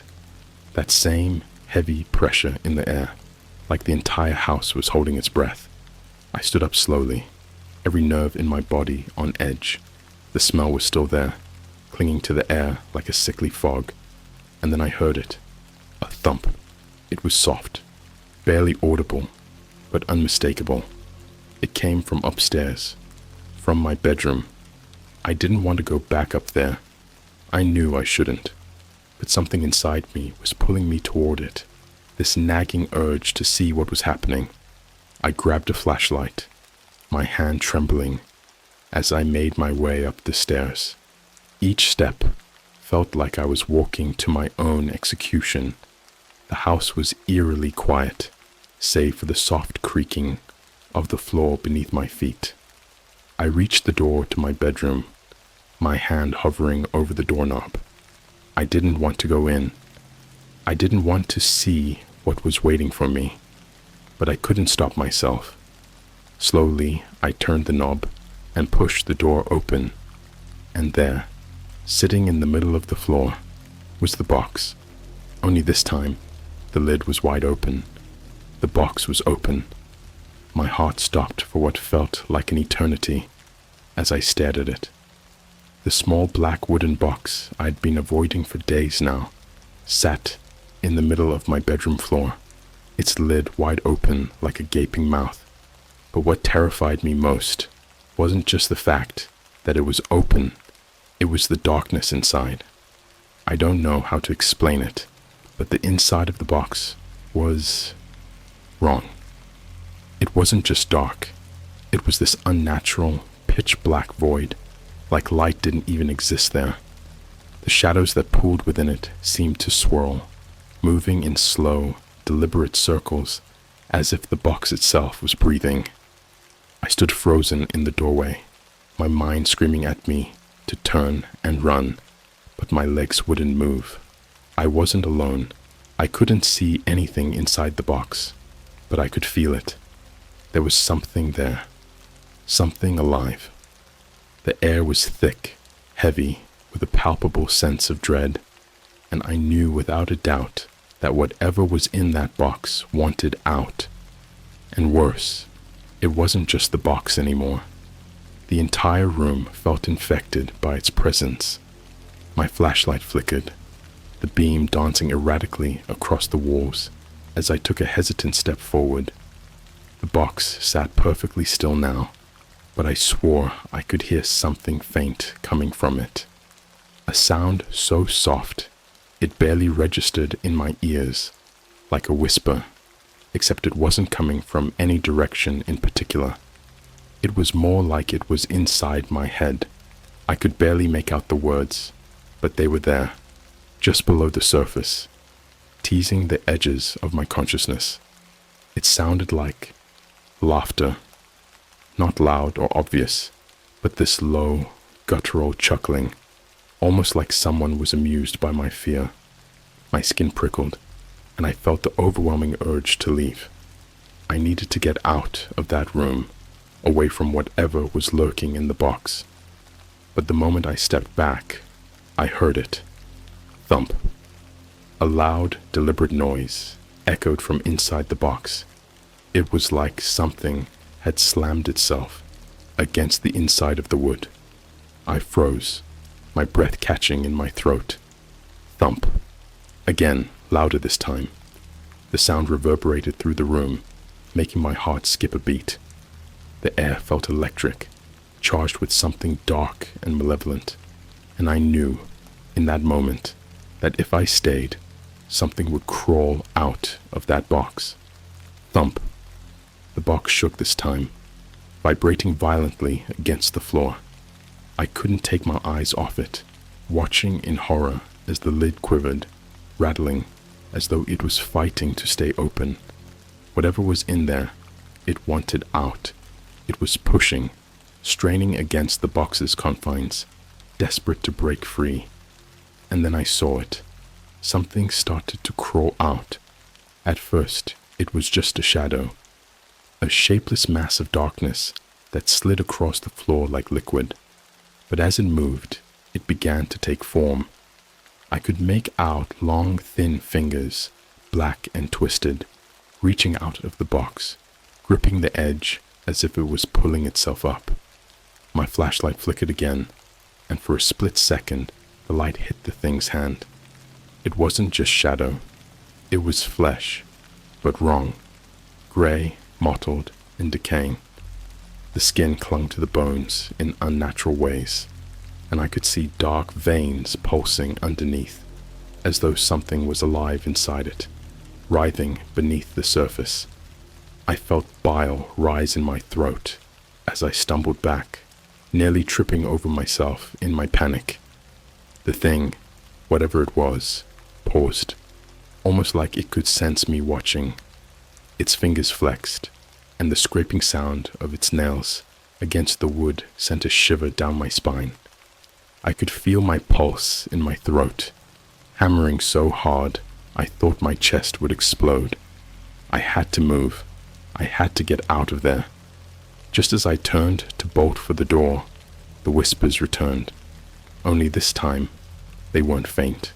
They were loud, insistent, filling my head with incoherent mutterings that I couldn't shut out. It was like someone had turned up the volume on a radio, but every station was tuned to pure static. My vision blurred, and I clutched my head, trying to block it out, but the whispers were relentless. Come back. We see you. It's not over. My vision tunneled, and I could feel the world spinning around me, but somehow I made it to the hallway. I slammed the door shut behind me, gasping for air, my heart pounding in my ears. The whispers didn't stop though. They just grew louder, more distorted, like 100 voices were speaking all at once, overlapping each other in a chaotic mess. I didn't stop running until I was downstairs, in the kitchen, gripping the counter for support. I turned on every light I could, trying to push away the darkness that clung to me.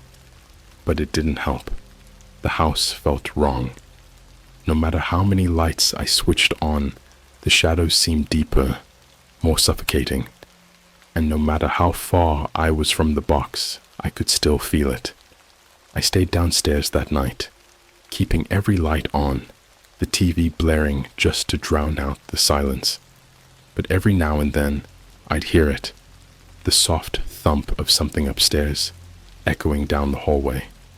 I kept checking my phone, desperate to distract myself, but it was like the clock had stopped moving.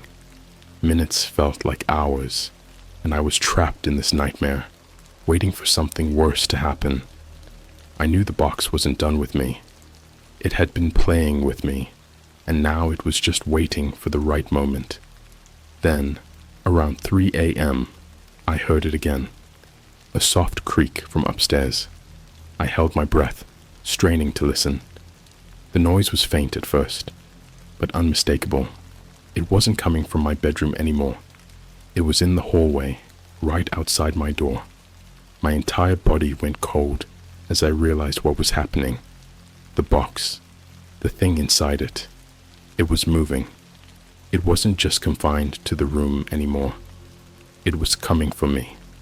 I grabbed the nearest object, a kitchen knife, and held it in front of me, like that would somehow protect me from whatever this thing was.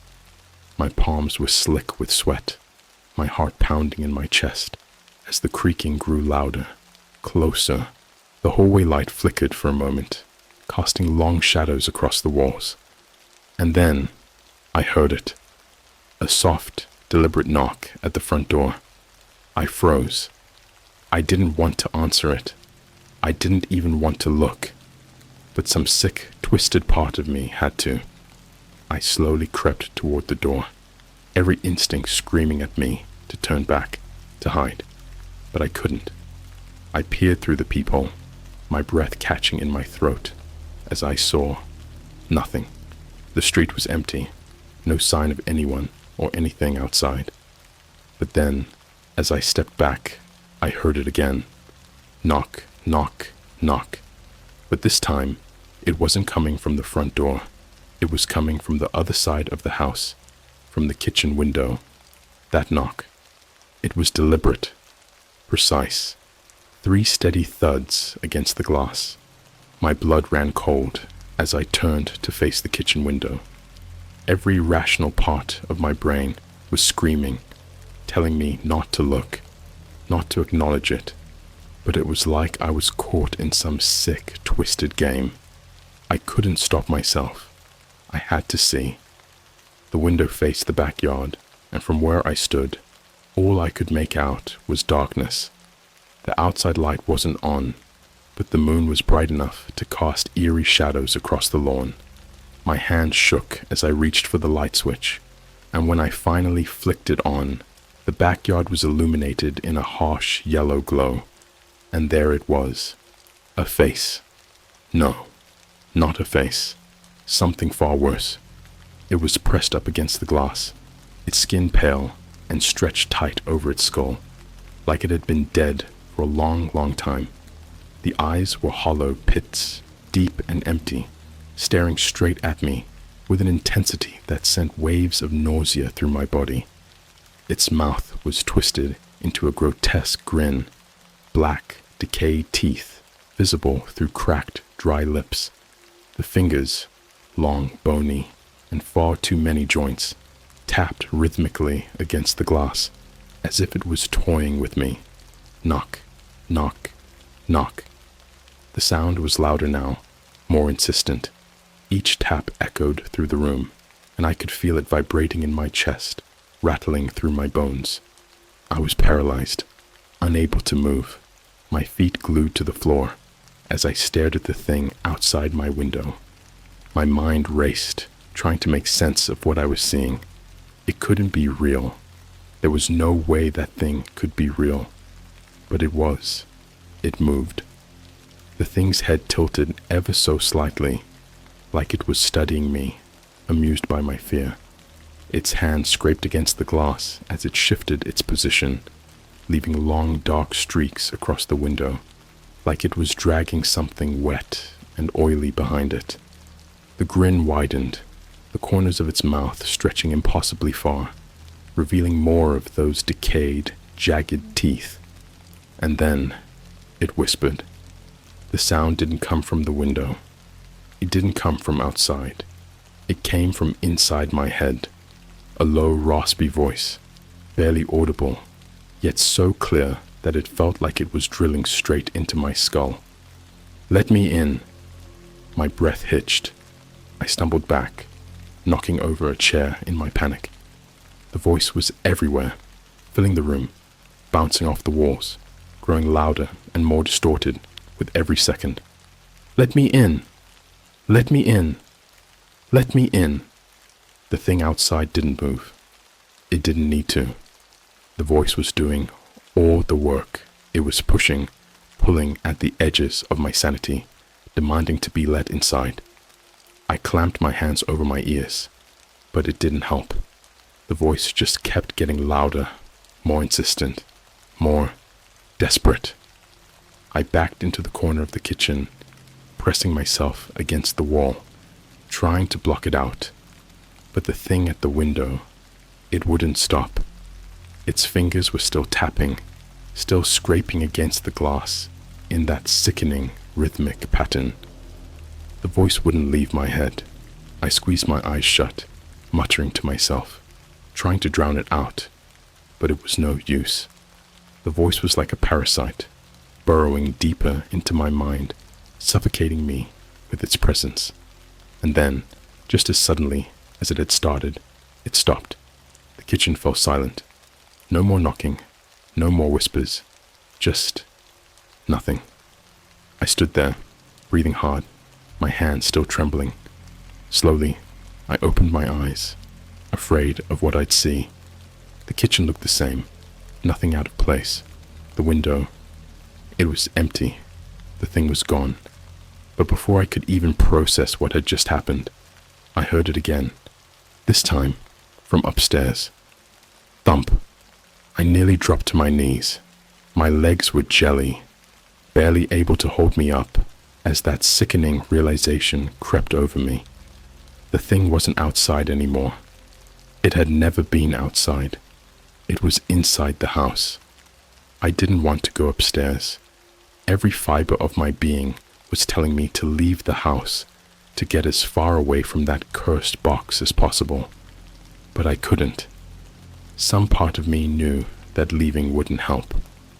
Whatever was happening, it wasn't tied to the box anymore. It was tied to me. The stairs creaked under my weight as I climbed them, each step feeling heavier than the last. The hallway stretched out before me like some endless tunnel, the light flickering weakly overhead. I could feel it again, that oppressive, suffocating presence. It was everywhere now, filling every corner of the house. My bedroom door was ajar. It hadn't been like that when I'd run downstairs. I could feel my pulse quickening, my hands sweaty, as I reached out and gently pushed the door open. The room was dark, except for a faint glow coming from the corner. The box, it was still there, sitting in the middle of the floor, but this time it was glowing, faint, but unmistakable. A soft, eerie light spilled out from the inside, casting long shadows across the room. And then I saw them. Footprints. They trailed from the box across the room, dark and wet, like something had crawled out of it and dragged itself across the floor. The prints stopped right in front of the window, where the thing had been tapping on the glass earlier. My stomach churned as I followed the trail with my eyes, dread rising in my chest. But it wasn't the footprints that scared me the most. It was the figure standing by my bed. It wasn't the same as the thing I'd seen at the window. This was different. Taller, its body shrouded in shadow, its features blurred and twisted, like it didn't belong in this world. I couldn't make out a face, just a vague outline of human form, but wrong in every possible way. The air around it seemed to ripple, like the thing was warping reality just by standing there. And then slowly, it turned toward me. I couldn't move. I couldn't breathe. My heart pounded in my chest, so loud I thought it would burst. The figure didn't move closer. It just stood there, watching me, like it was waiting for something. And then, in that same raspy voice, it whispered, "You shouldn't have opened it." I didn't think. I didn't hesitate. I turned and ran. I don't even remember how I got down the stairs, but the next thing I knew, I was out the door and in my car, my hands shaking so badly I could barely get the keys into the ignition. The house loomed behind me, dark and silent, but I could feel it. Whatever was in there, it wasn't done with me, not by a long shot. As I drove away, I could still hear it. The voice. You shouldn't have opened it. But I didn't open the box. Did I? I drove for hours that night, not really knowing where I was going. My hands were gripping the steering wheel so tight, my knuckles turned white. The streets were empty. No cars, no people. Just endless stretches of road, illuminated by dim streetlights. But even as I drove, I could still feel it, like a weight pressing down on me. Like that thing from the house was sitting in the back seat, watching me. The voice was gone, at least for the moment, but its presence was still there, lingering in the pit of my stomach. I kept glancing in the rearview mirror, half expecting to see something sitting there, grinning at me with those hollow eyes and twisted grin. But the seat was empty. After what felt like an eternity, I ended up at a motel on the edge of town, one of those dingy places where the sign flickers and half the lights in the parking lot are burned out. I pulled into the lot, shaking, barely able to focus. I just needed to be somewhere that wasn't my house, somewhere that didn't have that box, that thing.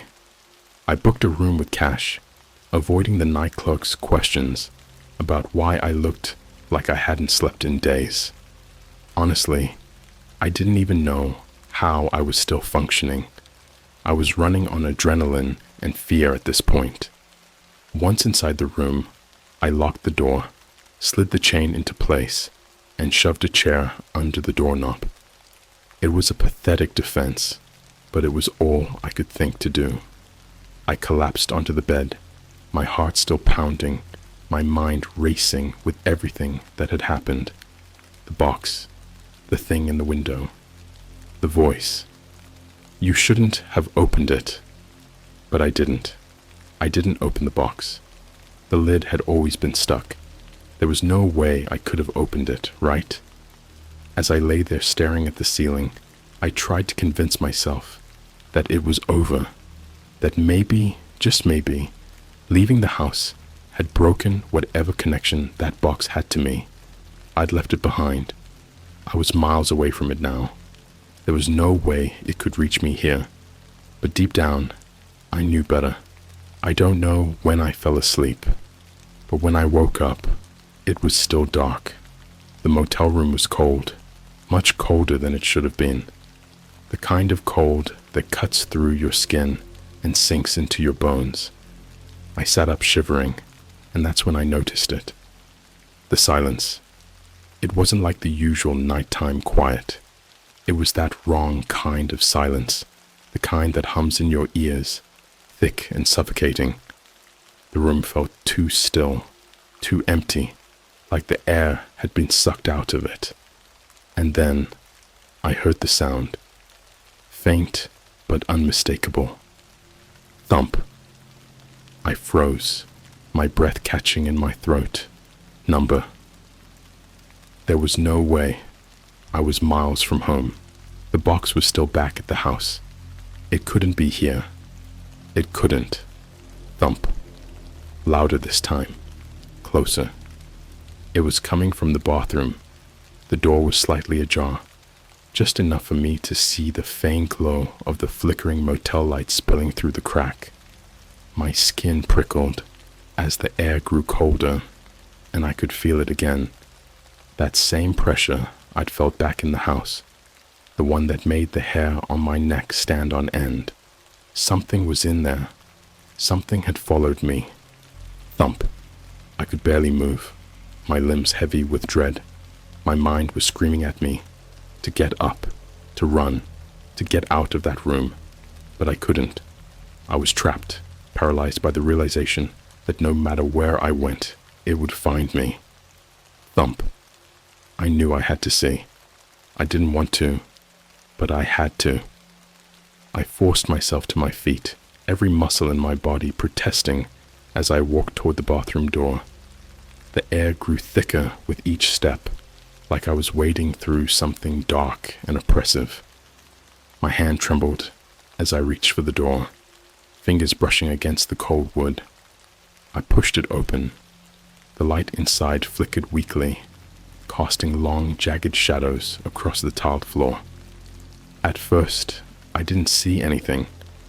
The bathroom looked normal, if a bit dingy, like every other cheap motel bathroom I'd ever seen. But then I noticed it. The mirror. It was covered in condensation, even though the room was freezing. And in the middle of the fogged-up glass, there was a single handprint. Long, thin fingers. And then I saw the box. It was sitting on the edge of the sink, its lid slightly ajar, just like before. But this time, there was no question. I could see it. Something moving inside. Something dark, writhing, shifting like it was alive. The same faint vibration was pulsing through the air, just like it had in my house. I stumbled back, my heart racing, bile rising in my throat. It had followed me. It didn't matter how far I ran, it was always going to follow me. But that wasn't the worst part, because as I stared at the box, something stepped out from behind the door. The figure was tall, its body twisted and wrong, like a shadow that had taken physical form. It had no face, just a blank, dark surface where its features should have been. But I could feel it watching me, studying me, with those empty eyes. Its head tilted, and I could hear it again. The whispers, louder this time, filling my mind, drowning out every other thought.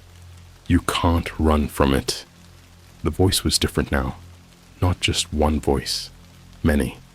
Twisted, overlapping, like a chorus of the dead speaking in unison. I backed away, my legs shaking, but the figure didn't move.